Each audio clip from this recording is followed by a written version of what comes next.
If you've ever wondered what it takes to reach your absolute peak in terms of cycling performance, to climb hills easier than you've ever climbed before, and to outride even the strongest riders in your bunch, wonder no more. In today's video, a 20-week training plan to take your cycling ability from where it is now to beyond where it's ever been before, with World Tour cycling coach John Wakefield. John is the Director of Coaching, Sports Science and Technical Development at RedBull Bora-Hansgrohe, while simultaneously running the Science to Sport lab here in the centre of Girona. Science to Sport offers rider coaching, bike fitting and performance testing for amateur and professional cyclists alike, and in today's video he's laying out 140 days of structured training so that you can become the strongest cyclist you've ever been. John and I have made a number of how-to videos over the past couple of years, and as with our previous training plan videos, this training plan is available to download via John's coaching profile on Training Peaks. However, unlike our previous videos, this video will not outline every single training session in detail due to the fact that there are so many weeks and training sessions involved. Before we get into this video, I should also note that if you are planning to follow this structured training plan, but you don't have quite the hours in the week that we're prescribing,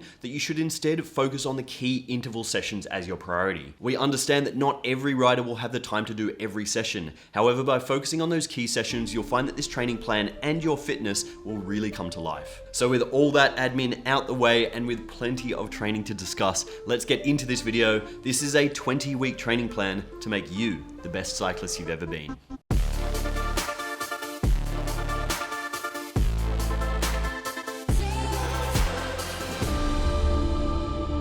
Alrighty, howdy, welcome to today's episode of Tristan Take Video. It's been a hot minute since I've been here in the Science to Sport lab with John Wakefield, but I am back in the Science to Sport lab in the centre of Girona today. Mate, a big minute. It's been a big minute. It's been about 9 months since we've filmed a video or so. Today we have something massive, something we've never done before. John's idea, not my idea. He's keen to get you guys fit. Today we're doing a 140-day, a 20-week training plan to take you guys from where you are now to guaranteed the fittest you've ever been, ever before. Or dead. Or dead.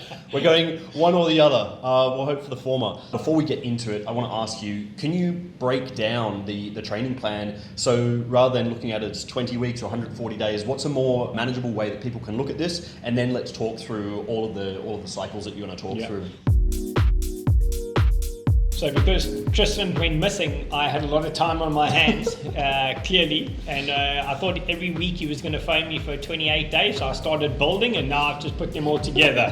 What I thought was really good was, doing a really classical periodized program for everyone, and that takes you, from on a 5-phase. So start off with our, neuromuscular pathways, then into our standard base block, metabolic work, from there obviously into our threshold work, and then into more of a peak power and sharpening up towards races, etc. should you be wanting to race at the end of this block. The bonus, I think, of how I've built this is there is no session more than sort of 1.5 to 2 hours Monday to Friday, obviously some longer rides on the weekend, and with that our longest week is about 16.5, 17 hours in week 7 in our base block, but after that you kind of fall back down to sort of that 12-hour average week hour. And then the additional bonus, which has changed since Tristan left me for dead 9 months ago, obviously then shorter cranks was the hottest topic, where now obviously heat training is the hottest topic. So what I've done, I've included a really structured, detailed 3-week block of heat acclimation and heat training, more in terms of hemoglobin mass increase. So that'll obviously add a small benefit to your performance gains at the same time, and that is built into the program also towards your last sort of 3-4 weeks of this 20-week program. Yeah, wow, that's a huge amount of information. Let's get into it. We aren't going to break down this video by weeks. We aren't going to break down the training plan. Or by days. By weeks or by days, because there's just too many in 140. We're going to break it down into mesocycles. So let's just jump straight into it and talk through the first mesocycle. What have you got for us for that first 3 weeks of training? The first block or microcycle is your neuromuscular pathway development, and that, as everyone knows or should know from our previous videos, is our no cadence work. What is different on this block is we've kind of progressed as we've gone in the block. So it's not just your standard 4 minutes, 10 minutes, like we had always kind of given information on and built in some of the previous programs. What we've done is, as an example, we started on the 4 minutes, we started on the 10 minutes, those 2 key sessions in the week. But then as those sort of 2 weeks have progressed, what we've done is it becomes a bit more technical and a bit more advanced. So on our last block or last week of it is, as an example, we have high-low alternating. So that would be, as an example, 20 minutes or 22 minutes of 4 minutes low cadence, and then directly into 4 minutes of high cadence, so 80 to 100. And then the last session in that week, in week 3, would be our low cadence, 4 minutes, but then you alternate straight after with a 4-minute break into a 4-minute high cadence, but within your metabolic zone, because that is kind of what we're going into with our base and metabolic training block after that. Yeah, again, heaps of information. I'm having trouble keeping up. I'm hoping I can lay some stuff on the screen here which explains it all for you guys so you can follow along. But as I said in the intro there, if you want to see all the detail of this, jump on Training Peaks, check out John's coaching profile, because all of this information is laid out in our 140-day training plan that's available via Training Peaks. Let's get into our mesocycle, our second mesocycle. Yep. So for our second block of 3 weeks, what's coming up next after that? So once you've finished our first microcycle, we go into the next one, which is commonly known as your base block. So you want to kind of improve your aerobic capacity. What I have included in that is a bit of metabolic work, which you want to increase type 1 muscle fibers, you want to increase some mitochondrial growth. And what that includes, majority when people think of base block is hours on the bike, which you do have with some key sessions. Also, again, 1 to 2 key sessions in that week, and that week finishes on 16.5 hours in week 3 before we go into 4 days of rest after that. And what this is, it's not that you just go ride the bike for hours as everyone thinks. As I said, I'd thrown in some key sessions, some of our metabolic work, so some 15 minutes, some 20 minutes, low intensity, but just to get a physiological response, which helps us going into our next block, which essentially would be our threshold block. So yeah, kind of preparing you a little bit better. Because of the volume, you have a slightly easier rest week just from the adaptation, so we are fresh going into our threshold block. So what we do now, because your intensity has started to increase now, we've reduced the volume now. So you can't have high volume, high intensity or high load, where now kind of things start getting a bit more serious. So this is when you take a tissue on the ride so you can blow your nose and stuff. Take John's number so you can WhatsApp him and complain. Or that. And yeah, again, starting with kind of, sessions everyone knows, so it's easy to get into, and there's familiarization, which would be, 3 by 10 minutes at threshold, just above threshold. 15 minutes, 20 minutes. I have thrown one in where, once you've done the 10-minute efforts, you've done the 15s and 20s, I've combined them all together. So it's a 10, 15, and 20 in that specific session. And then I've, towards the end of the block, included, what we all know is our stochastic. So like an over-under, just above threshold, just below, and some sort of a little bit more high intensity. So, threshold with a couple of sprints, like 40, 20s, etc. at the end of a 5 minute. And a combination of those also, which will just help increase threshold, get you more comfortable, but also prepare you a little bit more for the for the next block that's coming. Yeah, for what's to come. Okay, so making our way up there, getting up there, that next 3 weeks is a bit more, as you said, less hours, but more intensity. Yeah, correct. More of the sprinting and the VO2. Because often what people do is they keep a really high volume and a really high intensity, and typically it doesn't work. So, as your intensity goes up, you essentially want to reduce your volume. Yeah, okay, that's a good sort of general philosophy, I think, as well. In terms of training, if people aren't going in necessarily doing this specific training plan, but if they're coaching themselves or something like that, remembering that you don't have to up the intensity with the volume. You can bring down the volume, bring up the intensity, and get the same kind of adaptation or a better adaptation to working with better adaptations. You recover quicker from your key session, you can hit the numbers or you hit the efforts, and that's what you want to do. Awesome. Okay, so once we've made our way through that threshold microcycle, what's next in the microcycles? Yeah, so our next one now is sort of to increase your VO2 max. High intensity, shorter durations. You know, where threshold it's more of the longest up, 10, 15, 20 minutes, 25 in some cases. Where these are, what I like to prescribe is sort of up to 4 minutes in terms of longest duration. Okay, up to 4 minutes maximum. Yeah, correct. Interesting. So bring that length of these intervals right down. Yeah, but the intensity goes all the way up. Yeah, okay. So you should be really, with these ones, you should be really aiming to only just be touching the numbers, just reaching the end of the session before you're really, really absolutely feeling it. For sure. Because also what you want to do with those, you obviously want a certain period within that session. So say you do 5x4, it's 20 minutes. So you obviously want to have a duration above VO2 as an example, or within that anaerobic capacity. So you would then typically have a shorter period of rest with that. So either 4 minutes on, 4 minutes off, or 2 minutes on, 2 minutes off, and repeat. So you kind of don't really have, 10 minutes on, you recover fully, and then you have 10 minutes on again. So you want to kind of keep that intensity super high. Yeah, so your heart rate's never actually coming back down to resting.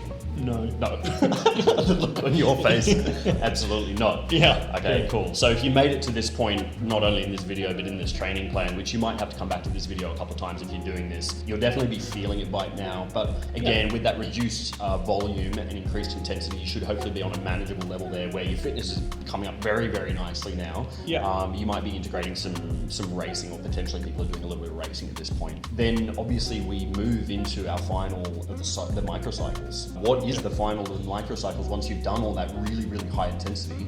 What have you got there?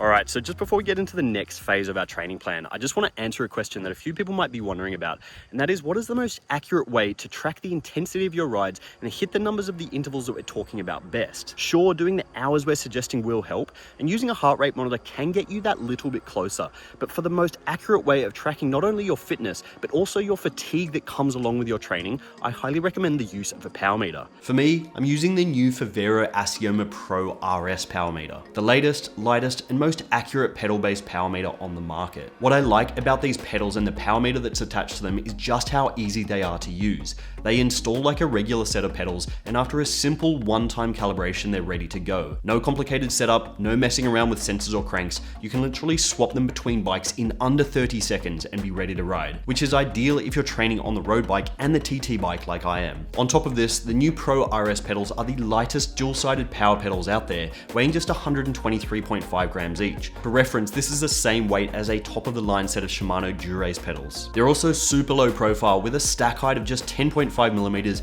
and a Q factor of 53 millimeters, meaning that if you're already running a set of Shimano pedals, you get the exact same fit and cornering clearance, and because they're Shimano SPD SL compatible, you can use regular Shimano cleats with them too. I've been training and racing on the Favero Assioma pedals for about the last 12 months now, and one of the things that I really love about them is having access to additional data that most people overlook. For example, PCO or platform center offset. This allows you to see how force is distributed across the pedal body to help you uncover inefficiencies and imbalances in your pedal stroke. And if you're coming back from an injury or you're trying to avoid getting one, PCO can help with cleat placement and pedaling technique. Along with this, the Pro RS measure your left-right balance, your power phase, which is where your power is generated during a pedal stroke, and how often you are seated or standing, also known as rider position, throughout the ride. For road training and racing, efficiency is paramount, so being able to see real-time feedback in your pedaling efficiency is a great way to improve your cycling performance. The Pro RS are rechargeable with a battery life of over 60 hours on a single charge and are IP67 level waterproof thanks to all of the electronics being housed inside the pedal spindle. If you would like to see more on all of the benefits of using the Favero Assioma Pro RS pedals, I put a link to them down in the description. And for the moment, it's back to the next phase of the training plan and the end of this video. Yeah, so within that, in our last block, I've tried to include some fatigue resistance now. So, it's all good and well being able to produce your best or close to your best numbers in the first hour, 2 hours of racing. But essentially that's not always where a race is won. So if you go to the line and you just don't have it after say 3-4 hours or whatever your duration of racing is, that is what we're going to try and improve and help you improve now, and just kind of have a less decay in terms of power production at the end of a race to what you do in the beginning. If you have like a 5% decay after whatever, depending on your racing, 2,000, 2,500, 3,000 kilojoules, you're competitive at the end. Yeah, cool. I mean, just out of interest to ask a separate question around what you're doing now, which is obviously coaching under 19 and under 23 riders and managing the RedBull Bora team of the younger guys. What do you typically see from their fresh power numbers to like end of a race? What is that reduction? Are you always trying to keep it within that 5% reduction at the end of a race? Or? With the younger guys, like on the really younger guys, it's obviously, durability comes with age and endurance essentially. So yes, you can train it because it's a trainable metric to train, but with a youngster, a lot of them do have quite a big decay, but again, their racing is short. So if you're looking at 15, 16-year-olds, you look at maybe 1,000, 1,500 kilojoules. However, racing is now changing, and as you know, the starting is getting younger and younger, and kids are going to World Tour younger and younger. So from that side, it's a very important metric, and you want to have as little decay as possible. It doesn't matter really who you are. That's how you win races. Yeah, for sure. Or even just win your local bunch ride. 100%. As well, even on bunch rides like Wednesday Worlds or whatever. Wednesday Worlds, that are like maximum, a couple of hours maybe, or even an hour. Even an hour. Full gas. You still need to be able to pull out a solid sprint at the end, or 100%. Or a solid 2 minutes. Like if 3 guys go up the road, you need to go with them, mate. Yeah, cool. So hopefully through not only all of that last microcycle that we just discussed, but then also all of the training sessions before it, you kind of build up your strength, and then you lead up to this nice peak, which might culminate in some kind of a race that you have coming up, or some kind of fondo, or or just go and smash your mates. I'm all for that. Just ride faster than your mates. That's all you have to do.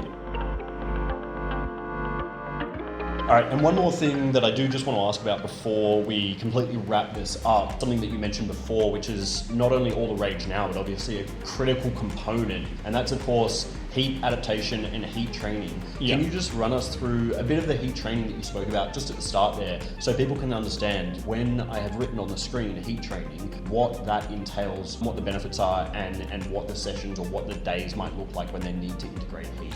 Sure. So I've included 3 weeks of it, 4 sessions a week, and each session is indoors on your bike, and it's only 50 minutes for the day. If you can't handle 50 minutes in the beginning, you can lower it to 30 minutes, whatever is doable for you. However, in saying that, if you do have an hour and a half recovery day, I've included that 50 minutes into that hour and a half. So you would split that time up, half and half outdoors, half indoors.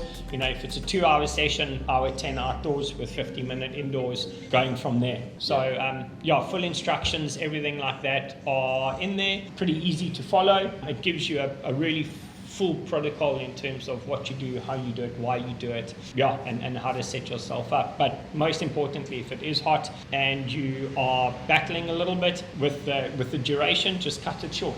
Simple as that. Yeah, cool. All right, this is great information. We're not putting all of that on the screen, but more just to give you guys an insight as to what's there available via Training Peaks. Just a quick one to mention as well, if people are doing this training plan, make sure you go into Training Peaks and download, even if you just have a free version of Training Peaks, you can still have this program, but you really need to have your FTP set correctly. That's an important one, because in order to keep track of not only your fitness, but your levels of fatigue, having your FTP set correctly, and so you can hit the numbers in training correctly, is vital. If you are newer to training, that is very important to do. So maybe go back and watch a couple of my previous videos as to how to do a bit of basic FTP training, and then how to go and do an FTP test to figure out your FTP. So you can have it in there in Training Peaks, and you can go from there, and the training plan will make a lot of sense. I'm saying this at the very end of the video. I probably should have said it at the start. But they'll remember it now going forward. Yeah, that's it. We'll end on that note. So once again, thank you for all your information. This is an incredible amount of information for people to follow along. If you guys got something out of this video, we really hope you will chuck a like on it, and definitely subscribe if you haven't subscribed. subscribed. Give Science to Sport a follow on Instagram. Have a look at the website if you'd like to. Science to Sport offers bike fitting and coaching and performance testing. And also now you have a gym in here, so you've got... It's you haven't been here for so long, you even moved premises. It's been a while, so there's a whole bunch of stuff going on at Science to Sport. Check out Science to Sport, and we'll see you all in the next video, not in 9 months' time, hopefully. Not in 9 months' time, we'll come back before 9 months. All right, we'll see you guys soon. Go well. Cheers. Ciao.